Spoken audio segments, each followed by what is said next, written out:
মাছ রান্না করে আমি দেখাচ্ছি।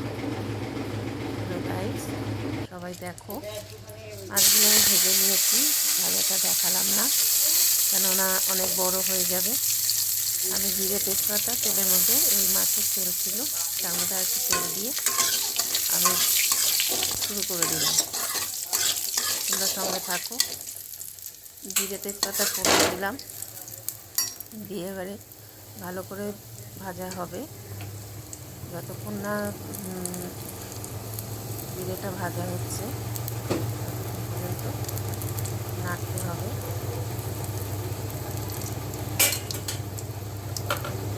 রুই মাছ অনেকেই অনেকভাবে খাও, আমি এখানে দিচ্ছি মশলা, পেঁয়াজ বাটা আর লঙ্কা বাটা দিয়ে রুই মাছটা রান্না করবো।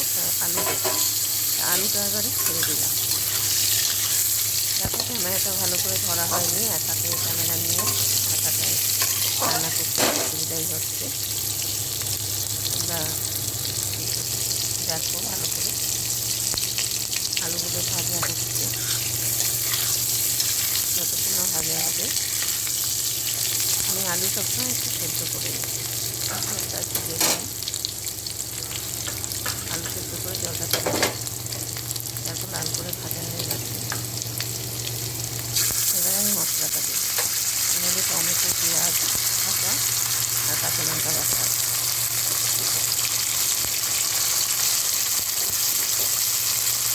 মশলাটা দিয়ে দিচ্ছি। সবসময় রিচতে তো ভালো লাগে না, হালকার মধ্যেই রান্নাটা করছি। হলুদ দিলাম, তবে নুন দিয়ে দেবো। নুন দিয়ে দিলাম। তোমরা যে যেখান থেকে দেখছো আমাকে একটু কমেন্ট করে জানিও কেমন লাগবে আমার রান্না। তোমাদের আমার ভিডিওগুলো তোমরা একটু কমেন্ট করে জানিও। কষাচ্ছি, করতে করতে দেখবে তেল বার হয়ে আসবে।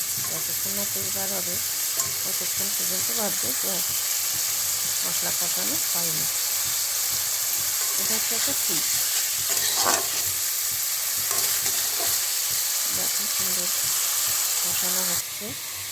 আর এদিকে মাছ ভেজে রেখে দিয়েছিলাম, একদম শুকিয়ে গেছে, জলটাও শুকিয়ে গেছে। এই পর্যায়ে দেখো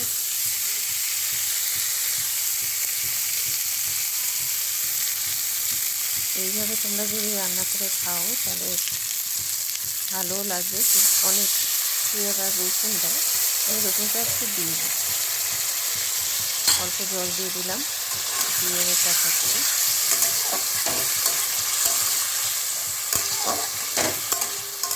দেখো, আর এটা পুকুরের জ্যান্ত পোনা মাছ। এই মাছের টেস্ট আলাদা হয়, খুব ভালো লাগে।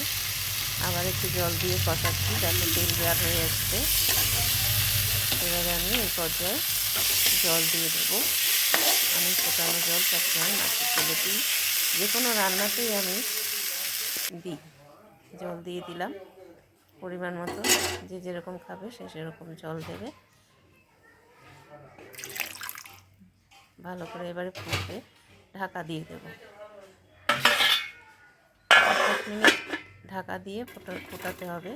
প্রথম ফ্লেমটা বাড়িয়ে দিয়ে তারপরে কমিয়ে দিতে হবে। দেখো ফুটছে, কত সুন্দর কালারটা এসছে।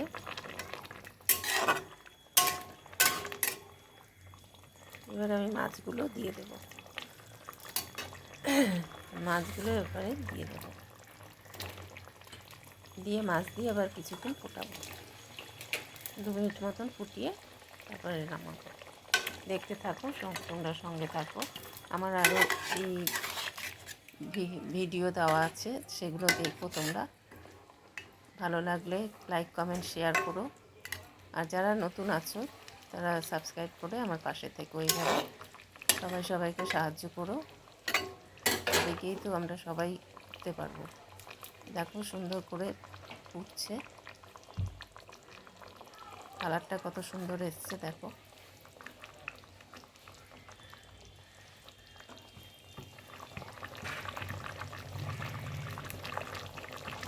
এখন রান্না ম্যাক্সিমাম সবাই পারে, অসুবিধা হয় না। আবার একটু ঢাকা দিলাম, আলুটা আর একটু সিদ্ধ হবে।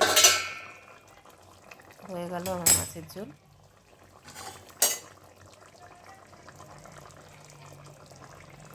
কাতলা মাছ আর 2 পিস ইলিশ মাছ ছোটো ছিল, সেটা দিয়ে দিয়েছিলাম।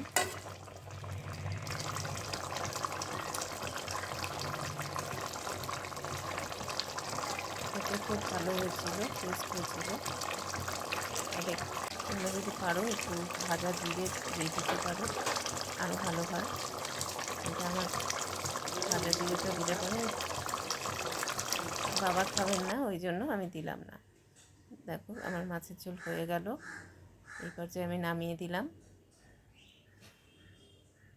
তোমাদের ভালো লাগলে লাইক কমেন্ট শেয়ার করো, আর নতুনরা সাবস্ক্রাইব করে আমার পাশে থেকো।